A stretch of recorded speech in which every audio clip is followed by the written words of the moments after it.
네, 안녕하세요. 기업의 스포츠와 올림픽 마케팅에 대해서 여러분과 오늘 함께 강연하게 될 삼성전자의 주장훈입니다. 오늘 이렇게 강연을 할 수 있어서 대단히 영광입니다. 제 소개를 잠시 드리겠습니다. 저는 종편 채널 MBN에서 방송 기자 일을 잠깐 했었습니다. 그래서 그때 증권부와 경제부 그리고 국제부를 거치면서 국제부에서 해외 스포츠를 잠깐 담당했었고요. 그리고 나서 미국 듀크 대학교에서 경영학 석사학위를 취득을 했습니다. 당시에 마케팅을 전공하고 그리고 듀크 대학교가 농구 명문 대학교이기 때문에 농구 관람을 전공으로 그때 공부를 했었다고 할 수 있겠습니다. 그리고 저는 삼성전자에서 무선사업부 마케팅팀에서 스포츠와 올림픽 마케팅을 담당을 했었고요. 올림픽 관련된 마케팅은 지난 2014년부터 소치 동계올림픽 그리고 2016년 리오올림픽 2018년 평창 동계올림픽까지 3개 대회를 함께 했습니다. 그리고 지난 2월에 저는 스포츠도 덕후 시대라는 책을 써서 공동집필로 출간을 했고요. 이 책은 이제 스포츠 덕질, 스포츠 덕후들에 대한 얘기를 쓴 책이고요. 여러분들 스포츠나 스포츠 덕질에 대해서 관심이 있으신 분들은 참고하실 만한 책입니다. 잠시 동안 스포츠와 취미 부분 베스트셀러에도 오르기도 했습니다. 자, 여러분들 마케팅에 대해서 여러분과 함께 먼저 얘기를 해보겠습니다. 마케팅 과연 뭘까요? 저는 마케팅이 기업들이 소비자들과 함께하는 소개팅이라고 생각합니다. 그래서 소개팅을 하려면 제일 처음 어떻게 해야 되죠? 우선 상대방의 인스타그램 한번 찾아봐야죠. 그렇죠? 상대방에 대한 확실한 첫인상을 보여줘야 됩니다. 그리고 재밌게 해줘야죠. 그렇죠? 상대방에 만나서 상대방을 감복시킬 수 있고 웃기게 할 수 있는 그런 역량을 지녀야 됩니다. 그리고 뭔가 기억에 남겨야 됩니다. 그렇죠? 소개팅을 하고 상대편의 기억에 오랜 인상을 남기는 것이 소개팅의 가장 큰 목적 중에 하나라고 할 수 있겠습니다. 이 세 가지 단계 중에서 어느 단계가 가장 좀 어려울까요? 저는 개인적으로는 재밌게 해주는 부분이 가장 어려운 것 같습니다. 왜냐하면 재밌게 썰을 풀어야 되잖아요. 그래서 결국은 상대편에게 얼마나 재밌게 스토리텔링을 하느냐, 썰을 푸느냐가 바로 마케터들이 하는 역할이라고 할 수 있겠습니다. 그 상대방은 바로 소비자가 되는 것이죠. 그래서 스포츠 마케팅은 결국 스포츠라는 소재를 가지고 썰을 푸는, 스토리텔링을 하는 그런 일이라고 할 수 있겠습니다. 자, 그렇다면 올림픽에 대해서 잠시 보겠습니다. 지금 열리고 있는 도쿄올림픽 여러분들 많이들 지켜보고 계실 겁니다. 자, 짝수해는 올림픽의 해라고 할 수 있겠습니다. 올해처럼 도쿄올림픽의 경우처럼 팬데믹과 같은 그런 사태가 일어나서 1년이 연기되지 않는 한 대개 올림픽은 하계올림픽과 동계올림픽이 짝수해에 번갈아 가면서 열리게 됩니다. TV가 발명된 이래 가장 많이 시청된 스포츠 대회 3위에 올라있는 것이 바로 올림픽입니다. 1위는 뭘까요? 1위는 FIFA 축구 월드컵입니다. 2위는 뭘까요? 참고로 2위는 단일 종목으로서 스포츠 대회 TV 시청 가장 많이 된 2위 대회는 바로 놀랍게도 뚜르드 프랑스입니다. 전체 3위에 올라있는 것이 바로 올림픽이라고 할 수 있겠습니다. 스포츠 대회의 브랜드 가치, 포브스가 책정한 2019년 브랜드 가치로 하계올림픽이 2위에 올라 있습니다. 그리고 동계올림픽은 9위에 올라 있습니다. 이렇게 올림픽의 브랜드 가치는 대단히 높습니다. 1위에는 슈퍼볼, 4위에 FIFA 월드컵이 올라 있고요. FIFA 월드컵보다 더 높은 브랜드 가치를 가지는 것이 바로 하계올림픽이라고 할 수 있겠습니다. 그리고 메이저리그 월드 시리즈보다 더 높은 브랜드 가치를 가지는 것이 동계올림픽이라고 할 수 있겠습니다. 자, 이번 도쿄 하계올림픽에 참여하고 있는 파트너들 그리고 스폰서들입니다. 위에 있는 14개 업체 브랜드가 바로 올림픽의 소위 말하는 월드와이드 파트너들, 글로벌 스폰서 파트너들입니다. 탑 파트너라고 하죠. 그래서 여러분들 볼 수 있는 코카콜라, 에어비앤비, 알리바바, 삼성, 비자, GE, 인텔 이런 회사들이 올림픽 탑 파트너에 올라 있습니다. 그 밑에는 올림픽 국내 파트너들입니다. 도쿄올림픽의 국내 파트너들이고요. 바로 이런 탑 스폰서들이 월드와이드 파트너로서 올림픽에서 올림픽 브랜드를 직접 걸고 자신들의 브랜드를 선전하고 광고할 수 있게 됩니다. 14개 파트너들 각기 후원 분야들이 정해져 있습니다. 예를 들어서 코카콜라는 음료, 에어비앤비는 숙박, 알리바바는 이커머스와 클라우드, 그리고 파나소닉은 방송, 음향, 장비, 비자는 결제, 도요타는 이동수단, 삼성은 무선통신, 그리고 무선통신 기기, 그리고 컴퓨팅 이런 식으로 후원의 영역들이 정해져 있습니다. 이 자신의 영역을 가지고 끊임없이 탑 스폰서들 사이에서도 경쟁이 일어납니다. 예를 들어서 자전거 누구에 걸릴까요? 자전거는 재미있게도 브리지스톤에 걸립니다. 왜냐하면 브리지스톤이 타이어 회사입니다. 타이어를 스폰서합니다. 따라서 타이어를 달고 있는 자전거는 전체가 브리지스톤이 권리를 가지고 있습니다. 그렇다면 전기자전거는 누구에 걸릴까요? 올림픽에서 전기자전거는 GE에 걸립니다. GE가 전기와 관련된 기기들 혹은 기계들에 대한 권리를 가지고 있기 때문에 전기자전거는 GE에 걸립니다. 오토바이는 이륜차지만 오토바이는 누구에 걸릴까요? 오토바이는 이동수단이기 때문에 도요타에 걸립니다. 이렇게 같은 비슷한 카테고리에 속하는 것 같은 후원 분야도 각기 탑 스폰서들이 경쟁을 거쳐서 끊임없이 자신의 후원 영역에 넣으려고 애를 쓰는 그런 모습을 올림픽에서는 볼 수 있습니다. 자, P&G라는 업체가 탑 스폰서로 들어가 있습니다. 프록터앤갬블의 약자죠. P&G는 마케팅을 세계에서 가장 잘하는 회사 중에 하나입니다. P&G는 2010년 밴쿠버 동계올림픽부터 올림픽 후원에 참여를 했습니다. 올림픽 후원에 참여를 하면서 P&G가 과연 우리가 후원을 하면서 올림픽 후원을 하면서 올림픽 광고를 하면서 무엇을 누구에게 어떻게 마케팅을 할까 이런 질문을 던지게 됩니다. 그러면서 2012년 런던 올림픽에 바로 이런 광고를 가지고 나왔습니다.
P&G 세상 모든 어머니를 후원합니다. 예, 참으로 가슴이 뭉클해지는 P&G의 2012년 런던 올림픽 광고 캠페인이었던 Thank you mom, 어머님 감사합니다 라고 하는 광고였습니다. 여기에서 P&G의 마케터들은 무엇을 누구에게 어떻게 후원을 하고 광고를 할까를 고민하게 됩니다.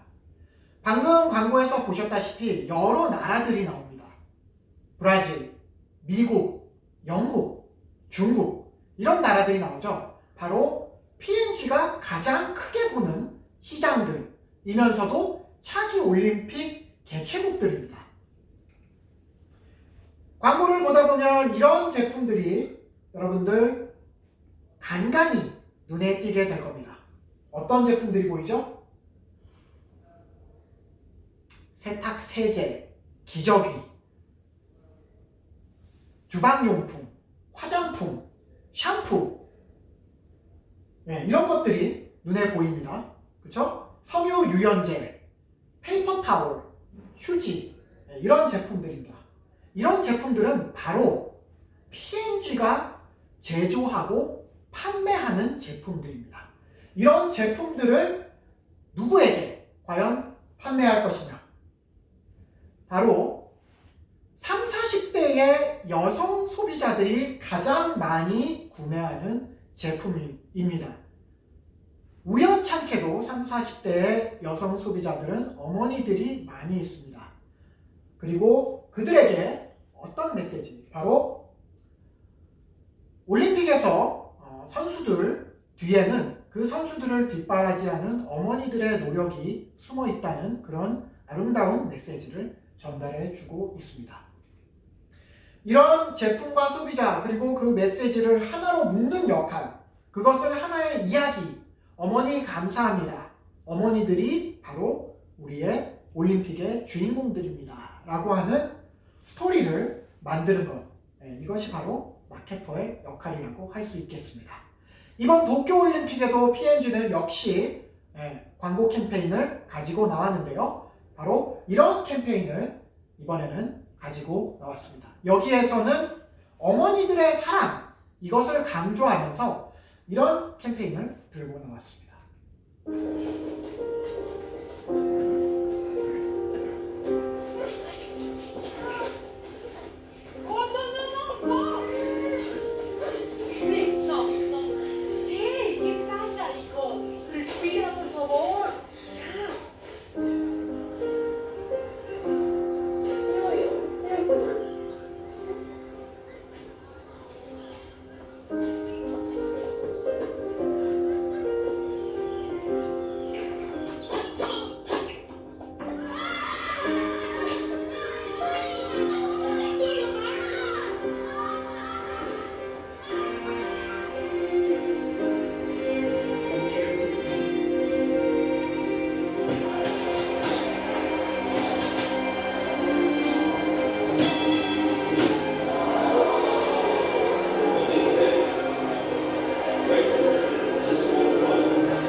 바로 팀워크와 스포츠맨십, 이러한 어머니의 사랑, 이런 것들을 강조하는 도쿄올림픽의 Love Leads to Good 이라는 그런 캠페인이었습니다.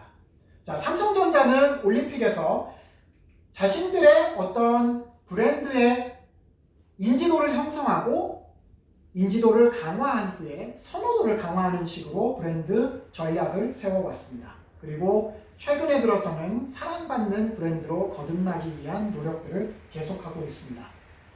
올림픽 후원과 더불어서 삼성전자의 브랜드 가치도 계속해서 상승했습니다. 인터브랜드 기준으로 지난 2020년 5위까지 상승을 하기에 이르렀습니다. 그래서 이번 도쿄올림픽 때는 삼성이 우리의 기술로, 삼성의 기술로 전 세계 올림픽 팬들에게 올림픽의 현장의 느낌, 그리고 선수들이 느끼는 그런 현장의 분위기, 이런 것들을 그대로 전해줄 수 있다는 그런 브랜드의 메시지를 전달하고자 했습니다.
전 세계가 코로나를 극복하고 하나가 된다는 그런 메시지를 올림픽과 패럴림픽을 통해서 전해주고 있는 삼성전자의 광고였습니다. 삼성은 이런 제품들을 생산하고 판매합니다. 스마트폰, 텔레비전, 반도체, 가전기기, 이런 것들을 판매하죠. 2014년부터 우리나라에 그리고 전 세계적으로 서핑 붐이 일어났습니다. 2015년, 16년에 WSL이라고 하는 월드 서핑 리그에서 삼성전자에게 코-마케팅을, 함께 공동 마케팅을 제안을 하기에 이르렀습니다. 우리는 이런 제품들을 생산하는 업체인데 과연 서핑과 어떻게 공동 마케팅을 할 것인가 하고 고민에 빠지기 시작하고 우리는 어떤 스토리를 얘기할 것인가 고민하기 시작했습니다. 그래서 서핑과 서퍼들의 특징을 한번 알아보고자 했습니다. 자, 서핑 하면 떠오르는 것들, 이런 것들이 떠오르죠? 파란색 바다, 하얀색 모래사장, 백사장 위에서 펼쳐진 트로피칼, 열대 우림, 맑은 하늘, 따사로운 햇빛, 이런 것들을 우리는 연상하기 마련입니다. 그러면서 칵테일 한 잔 마시면서 서퍼들을 구경하는 그런 모습들을 연상하죠. 그런데 현실은 이렇습니다. 서핑은 날씨가 좋은 곳에서 이루어지기 참 힘듭니다. 왜냐하면 파도가 필요하기 때문이죠. 파도가 치려면 바람이 불고 비바람이 몰아치고 폭풍우가 몰아쳐야지 큰 파도, 좋은 파도들이 일어납니다. 그래서 서핑은 좋은 날씨에서 일어나기가 참 힘든 종목입니다. 우리의 이상은 이렇죠. 그러나 현실은 이렇습니다. 끊임없이 물에 빠지고 물을 먹습니다. 서퍼들을 생각하면 아름다운 체형, 젊음, 이런 것들을 연상하기 마련이죠. 그런데 현실은 노장 서퍼들도 많이 있고 그들도 서핑에서 아주 큰 주축을 차지합니다. 켈리 슬레이터나 스테파니 길모어 같은 아주 훌륭한 몇십 년 동안 서핑계를 제패하고 있는 노장 서퍼들이 있습니다. 그래서 서핑과 서퍼는 반드시 레슨이 필요합니다. 언제나 물에 빠지고 고독합니다. 환영받지 못합니다. 춥고 배고픕니다. 그리고 서핑은 대단히 위험한 종목입니다. 언제나 암초가 바닷속에 도사리고 있고, 그리고 아주 만에 하나 가끔 일어나기는 하지만 상어의 공격을 받을 수가 있습니다. 그래서 끊임없이 긴장해야 되고 대단히 위험한 종목입니다. 삼성전자가 이런 서핑 광고를 가지고 나왔습니다.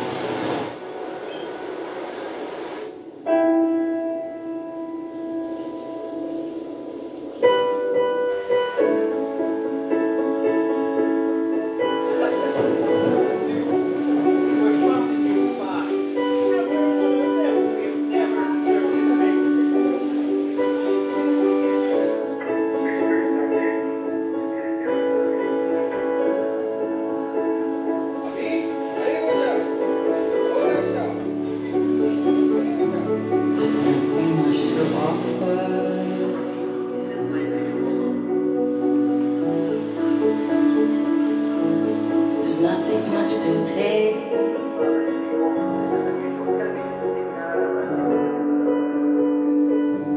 I'm an absolute beginner.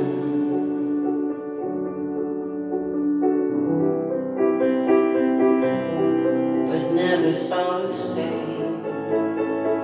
If our love song could fly over mountains, laugh at the ocean, just like the films. There's no reason to feel the hard times, to lay down the hard lines. It's absolutely true.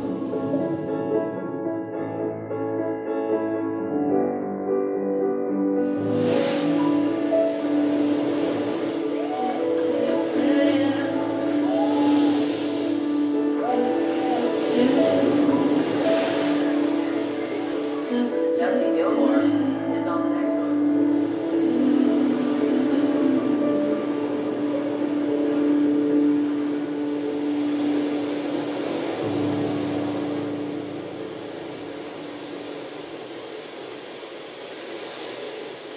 예, 매일을 첫날처럼 Everyday is Day One이라고 하는 그런 메시지를 전해주는 삼성의 서핑 광고였습니다. 아마도 이 장면에서 그 어린 소녀가 서핑을 처음 자신의 아버지로부터 배우고 물속에 들어가는 그런 장면이 나오는데, 그 아버지가 소녀를 물로 끌려오려는데 잠시 주춤하는 장면이 나옵니다. 아마도 삼성이 그런 소녀의 모습에 투영된 것이 아닌가 싶고, WSL이 바로 그 아버지, 멘토가 되고 스승이 된 그 아버지의 모습을 보여준 것이 아닌가 합니다.